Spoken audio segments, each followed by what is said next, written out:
कथाओं के अनुसार कई भक्त ऐसे थे जिनके लिए भगवान सौम्य धरती पर उतरते थे और भक्तों को अपना आशीर्वाद देकर खुद को ज्ञानी बनाते थे।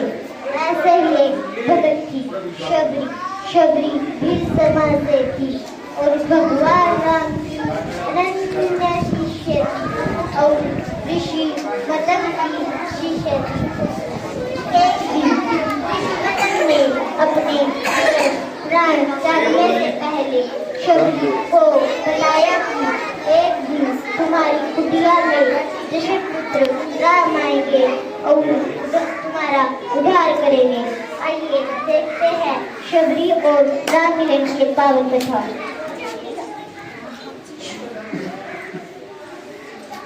मेरे राम आएंगे, मेरे राम आएंगे, मेरे राम आएंगे। मेरे भगतों के भगवान आओ आओ रे, मेरे बनवासी श्री राम आओ आओ रे। नहीं नहीं महात्मा जी, आप इन फूलों पर न चलिए, ये फूल मैंने अपने राम के लिए बिछाए हैं। अरे पगली, ये फूल तो तू रोज बिछाती है। जैसे तेरे राम अभी आएंगे। वर्षों बीत गए, क्या आए तेरे राम? एक दिन मेरे राम अवश्य आएंगे। मेरे गुरु मतंग ऋषि के वचन कभी खाली नहीं जाते। मेरे राम अवश्य आएंगे। गुरुदेव, लगता है ये शबरी बावरी हो गई है। लेकिन हमें यह नहीं भूलना चाहिए कि शबरी एक महान तपस्वी है और इसे सिद्धि भी प्राप्त है। अगर हम इसका मजाक उड़ाएंगे तो भक्ति में भी घट पड़ता। चलिए गुरुदेव, हम यहाँ से चलते हैं, इसे इसकी भक्ति करें।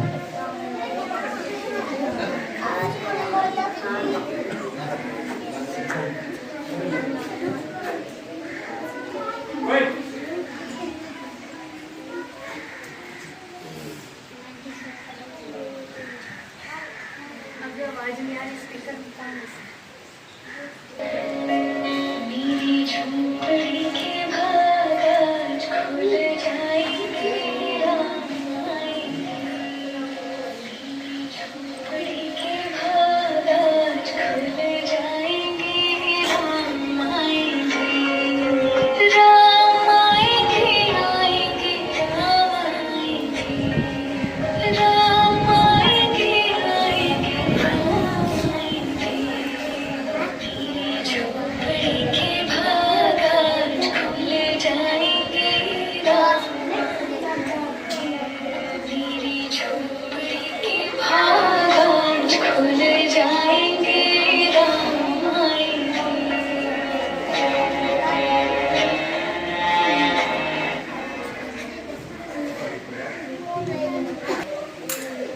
चलो।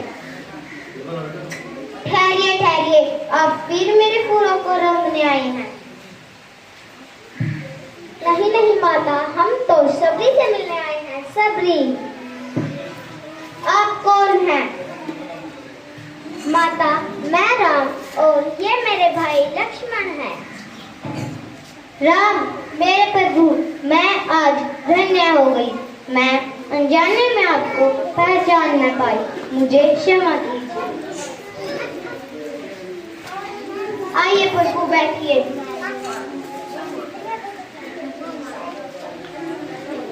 लीजिए, ये बेर खाइए, ये मीठे हैं। ये मैंने चक चक कर आपके लिए रखे हैं। लक्ष्मण जी, आप भी खाइए ना। आपका ये प्रेम देखकर मुझे माँ कौशल्या की याद आ गई। वे भी मुझे बड़े प्रेम से खिलाती थी। आप उन्हीं की बातें चुन चुन कर मीठे बेर मुझे खिला रही हैं। लक्ष्मण जी, आप भी खाइए ना। लक्ष्मण, ऐसे मीठे बेर तो वैकुंठ में भी नहीं मिलेंगे। लक्ष्मण, ये प्रेम रस से भरे बेर हैं, खाओ।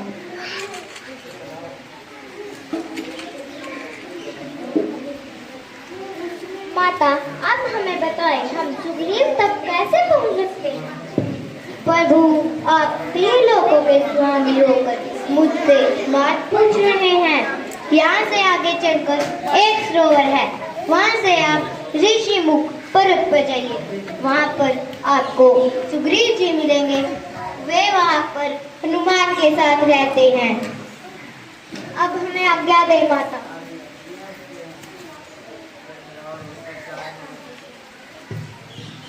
प्रभु, आप जाने से पहले मुझे भक्ति का ज्ञान प्रदान करें। मैं बड़े छोटे ऊंचे नीचे में भेद नहीं करता। जो मनुष्य अपने गुरु की सेवा परमात्मा का ध्यान करता है वह परमात्मा को सहज पा ही लेता है। अब हमें आज्ञा दें।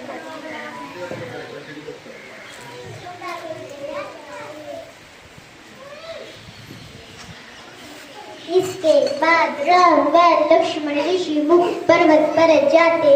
वहां पर उनकी मुलाकात हनुमान से होती है। सीते सीते सीते सीते।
मेरे प्रभु, आपने आने में इतना विलंब क्यों किया? आप कौन है मुनीषी? मैं हनुमान हूँ। यदि मेरे जीवन में यदि मैं माता सीता की रक्षा के लिए मेरे जीवन में न्यौछावर हो जाए तो मैं अपने आप को धन्य समझूंगा। यदि मैं माता सीता को खो दूं तो उन्हें विश्वास कैसे दिलाऊंगा?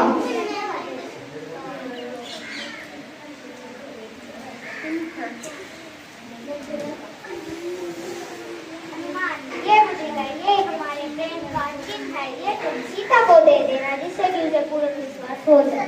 ठीक है, ठीक है। अब मुझे आज्ञा दे। आप मुझे आज्ञा दे।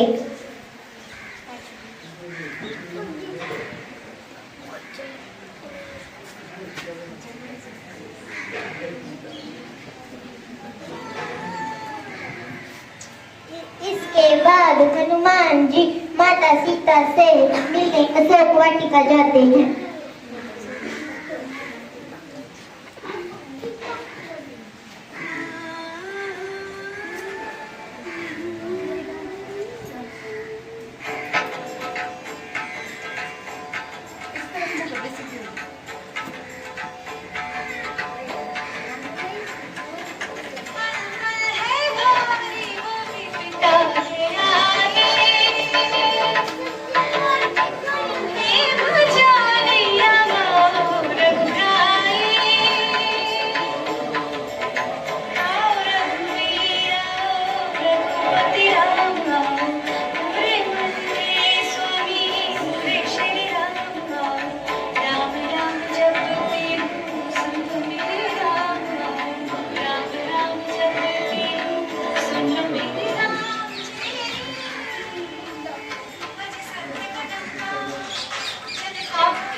बुद्धि राम की मुद्रिका है। ये यहाँ कैसे आई? यदि मेरे पति का कोई साथी यहाँ है तो मेरे समक्ष प्रकट। आप कौन है? आप कोई मायावी तो नहीं हो? मैं जन्नी में रामदूत हनुमान हूँ।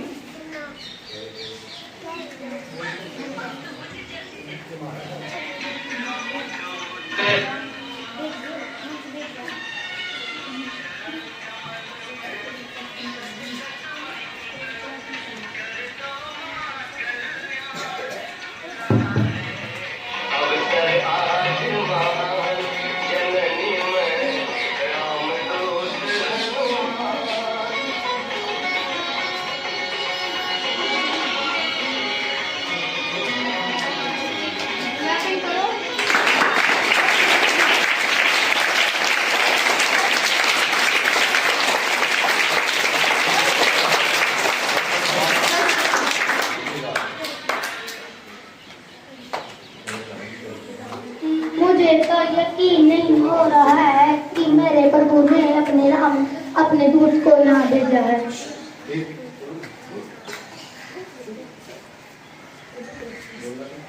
परिणाम प्रभु रावण ने माता सीता को अशोक वाटिका में बंदी बनाकर रखा है।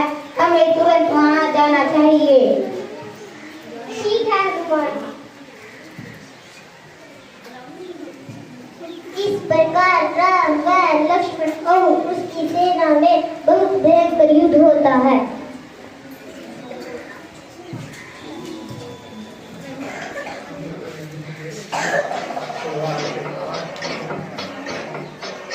अकाल मृत्यु मत काम करता जो चंडाल का, अकाल उसका क्या बिगाड़े भक्त जो महाकाल का। अकाल मृत्यु मत काम करता जो चंडाल का। मैं नहीं मर सकता, मैं शिव भगत हूँ। हा हा हा हा हा हा। रावण, ये तू नहीं, तेरा अहंकार बोल रहा है।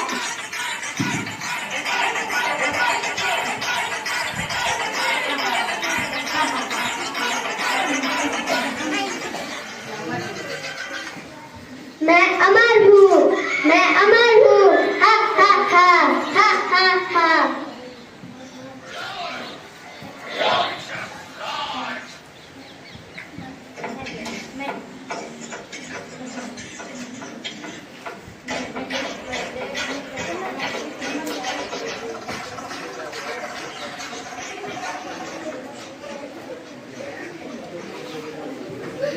इस प्रकार राम व रावण के युद्ध में रावण हार जाता है। इस दुनिया में रावण नाम का कोई व्यक्ति नहीं है।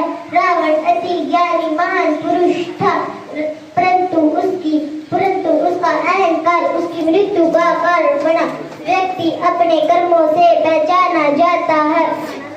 रावण विधानी होने पर अपने अहंकार के कारण हार जाता है। श्री राम अपने श्रेष्ठ कर्मों के कारण मर्यादा पुरुषोत्तम वे एक आदर्श पुत्र आदर्श पति कहलाए। आइए हम सभी अयोध्यावासियों की खुशी में शामिल होते हैं।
हैं।